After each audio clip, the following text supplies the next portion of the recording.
Hello friends, आप देख रहे हैं आपका चैनल शेयर बाजार विद आयुष। और दोस्तों, इस वीडियो में बात करने वाले हैं हम काफ़ी सारे इंपॉर्टेंट शेयर्स के बारे में।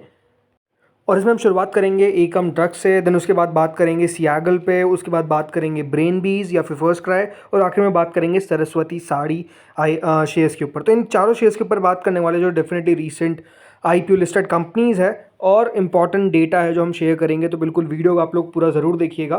तो देखिए, एकम ड्रग्स के आज नंबर्स निकल कर आने वाले थे। जी हाँ, कंपनी के फर्स्ट क्वार्टर के नंबर्स निकल कर आने वाले थे और नंबर्स निकल कर आ चुके हैं। वैसे अगर आप नंबर्स से पहले देखेंगे तो शेयर करीबन 20 रुपये 25 पैसे हमको गिरता हुआ नजर आया। 2.11% का फॉल देखने को मिला दोस्तों यहाँ पर फ्राइडे के सेशन में, बट कंपनी के नंबर्स निकल कर आए हैं।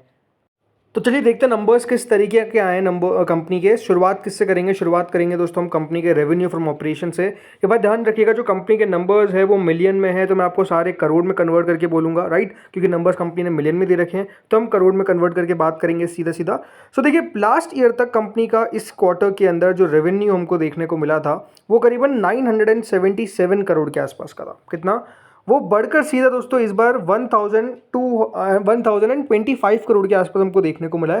यानी ओवरऑल आप कह सकते हैं कि कंपनी के रेवेन्यू के अंदर साल भर साल आपको एक इंक्रीज देखने को मिला है। जी हाँ, कंपनी का रेवेन्यू बढ़ता हुआ नजर आया।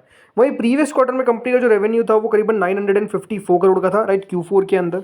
अब दोस्तों वो बढ़कर करीबन 1025 करोड़ का हो चुका है। तो ऑब्वियसली बात है, कंपनी के रेवेन्यू के अंदर आपने साल भर साल भी इंक्रीज देखा है और Q1 के तौर पर भी इंक्रीज देखा है, राइट। मैं टोटल इनकम भी इसमें ऐड कर ली है, इस बात का ध्यान रखिएगा, बिकॉज जो रेवेन्यू का सेक्शन है वो ये वाला है, राइट। तो आप समझ सकते हैं कि यहाँ पर कंपनी के जो नंबर्स हैं वो आपको बढ़िया देखने को मिल रहे हैं। टोटल जो कंपनी का इनकम है, रेवेन्यू है, वो डेफिनेटली बढ़ता हुआ नजर आए, स्पेसिफिकली हम ये कह सकते हैं। इसके बाद दोस्तों आता है जो हमारे लिए इंपॉर्टेंट फैक्टर है, वो है दोस्तों कंपनी का मुनाफा। क्योंकि आप सबको पता है ये कंपनी घाटे में कारोबार कर रही थी, तो इस बार दोस्तों क्या हुआ है, प्रॉफिट आया है या फिर लॉस ही चला है। सो देखिए, जो नंबर्स हमको बता रहे हैं, जो यहाँ पर प्रॉफिट लॉस बिफोर टैक्स के लिए बात करूंगा, देन आफ्टर टैक्स का करूंगा, ये बात ध्यान रखिएगा। सो देखिए, बिफोर टैक्स कंपनी का जो पहले कुल मिलाकर घाटा था वो 158 करोड़ का था। इस बार दोस्तों करीबन कंपनी का जो पीबीटी आया, प्रॉफिट बिफोर टैक्स, वो आया है 87 करोड़। जी हाँ, प्रॉफिट में। कंपनी पहले घाटे में थी 158 करोड़ के प्रॉफिट बिफोर टैक्स, और अब दोस्तों 87 करोड़ का प्रॉफिट बिफोर टैक्स है। इससे प्रीवियस क्वार्टर में कंपनी का जो लॉस था वो करीबन 32 करोड़ के आसपास का था। अब ये क्या, कौन सा नंबर्स है, यह ध्यान रखिएगा, ये प्रॉफिट बिफोर टैक्स। तो यहाँ पर तो कंपनी आपको प्रॉफिट में आती हुई दिख रही है, बट जो प्रॉफिट आफ्टर टैक्स है वो कैसा है, तो चलिए उसके ऊपर बात करते हैं। तो देखिए, जो कंपनी का प्रॉफिट फॉर द क्वार्टर जो डेफिनेटली यहाँ पर आफ्टर टैक्स है, राइट, सो उसके अंदर भी आप नंबर्स अच्छे देखेंगे, मैं आपको ये कह सकता हूँ। कंपनी का दोस्तों यहाँ पर जो करीबन प्रॉफिट था वो करीबन 187 करोड़ का लॉस था लास्ट ईयर तक। इस बार दोस्तों 61 करोड़ का प्रॉफिट आया। जी हाँ, यानी कंपनी अब प्रॉफिटेबल हो चुकी है। ये बात ध्यान रखिएगा, कंपनी घाटे में क्यों थी उसके पीछे का रीज़न था, जो पहले पुट कॉल लाइबिलिटीज़ थी वो दोस्तों कंपनी के ऊपर थी, वो कंपनी ने कम करी और वैसे दोस्तों कंपनी मुनाफे में आ गई। इससे प्रीवियस क्वार्टर तक कंपनी का जो लॉस था वो 39 करोड़ का था। तो ओवरऑल एक बात साफ निकल कर आई है, वो क्या है, कंपनी अब लॉस टू प्रॉफिट हो चुकी है, राइट। कंपनी अब यहाँ पर जो पहले लॉस में थी अब प्रॉफिट में हमको आती हुई नजर आई है। सबसे इंपॉर्टेंट लाइन तो यही है। अगर मैं बात करता हूँ अर्निंग पर शेयर की, तो सबसे इंपॉर्टेंट है कि अब कंपनी का ईपीएस कहाँ तक पहुँच चुका है। तो देखिए, कंपनी का ईपीएस पहले 13 नेगेटिव में था, यानी कंपनी पहले अपने एक शेयर पे 13 रुपये खो रही थी, अब 4 रुपये बना रही है। और इससे प्रीवियस क्वार्टर में 2.89 तक कंपनी खो रही थी, तो ऑब्वियस बात है वहाँ पर भी अब कंपनी कमाती हुई नजर आ रही है। इससे अगर आप कंपनी को देखेंगे तो नो डाउट कंपनी ने लगातार अपने आप को बढ़ाया है, इसमें कोई डाउट नहीं है। कंपनी का रेवेन्यू लगातार आपको इंक्रीज होते हुए दिखे, वहाँ पर कोई ऐसा इशू नहीं दिखा है। प्रॉफिटेबल एक कंपनी के लिए समस्या रही है, क्योंकि वो पुट कॉल लायबिलिटी के कारण दोस्तों ऐसा होता है कि कंपनी, जैसे कि अगर आप नोटिस करेंगे तो यहाँ पर प्रॉफिटेबल है, फिर यहाँ पर लॉस हो गया, फिर यहाँ पर फिर प्रॉफिटेबल है, फिर लॉस हो गया। तो वो एक रीज़न है दोस्तों जिसके कारण कंपनी का यहाँ पर घाटा है। बट हाँ, अभी कंपनी का प्रॉफिटेबल हमको कंपनी देखने को मिल रही है। अभी बात ध्यान रखिएगा, शेयर करंटली हमको ट्रेड करता हुआ नजर आता है 940 पे, और जो उसका आईपीओ आया था वो कितने पर आया था, 679 रुपीज़ के प्राइस इवेंट से। सो ऑलरेडी देखिए स्टॉक आपको अच्छा खासा चलता हुआ नजर आया। हाँ, एक और बात ध्यान रखिएगा, वो क्या है, वो है दोस्तों इसकी एंकर लिस्ट। ये ध्यान रखिएगा, 29 जुलाई को इसकी एंकर लिस्ट आई थी, तो 1 सितंबर, ठीक है, 1 सितंबर को ये बात ध्यान रखिएगा, एंकर इन्वेस्टर्स अपना 50% हिस्सा बेचते हुए नजर आ सकते हैं, मतलब लॉक इन खत्म होता हुआ नजर आएगा। तो अब ये बात ध्यान रखिएगा कि स्टॉक के लिए एंकर जो पोर्शन है वो डेफिनेटली ओपन होता हुआ नजर आ जाएगा, इन द सेंस कि वो अपना 50% लॉक इन बेच सकते हैं। तो वो भी एक बड़ा रीज़न रहता है बहुत बार शेयर गिरने का। ठीक है, बाकी नंबर जैसे मैंने कहा, नंबर्स कंपनी को अच्छे आते हुए नजर आए, नंबर्स कंपनी अच्छे पेश करे। स्पेसिफिकली ये लगता है कि देखिए कंपनी प्रॉफिटेबल हुई है, कंपनी ने जो कमेंट्री भी दी थी वो भी अच्छी देखने को मिली। वैसे शेयर आप देख सकते हैं नीचे आया है, बट ओवरऑल अगर आप लिस्टिंग देखेंगे तो डेफिनेटली लिस्टिंग का 18% चला है। जो इसका 52 हफ्तों का हाई है वो दोस्तों करीबन 1175 का है। तो शेयर काफ़ी तेज़ी से हमको नीचे आता हुआ दिखा है। ज़रूर अपने यहाँ पर 52 हफ्तों आए, मतलब ऑल टाइम हाई, 52 हफ्तों तो कुछ हुआ नहीं, बट ठीक है, जो भी ऑल टाइम हाई था वहाँ से आपको ज़रूर स्टॉक नीचे आता हुआ देखने को मिला है काफ़ी तेज़ी से, बट इस नंबर के बाद तेज़ी आनी चाहिए, ये एक्सपेक्टेशंस है। देन आता है दोस्तों यहाँ पर अगला शेयर सियागल इंडिया। अब देखिए सियागल के अंदर जो नोटिस किया है मैंने, जो आपको ने पहले बताया था कि 400 के पार उतना आसानी से टिक नहीं पा रहा था। अच्छी बात क्या हुई कि हमने दोस्तों यहाँ पर फ्राइडे को 400 रुपये के ऊपर क्लोजिंग देखी है। शेयर काफ़ी देखिए दिक्कत दिखा रहा है, अगर आप लगातार देखेंगे तो हो कह रहा है यहाँ पर स्टॉक में कोई मूव खास आता नहीं है। ठीक है, जो यहाँ पे फ्राइडे का सेशन था उसमें भी 396 से लगाकर आपको स्टॉक ने 406 की रेंज में ट्रेड करता हुआ दिखा।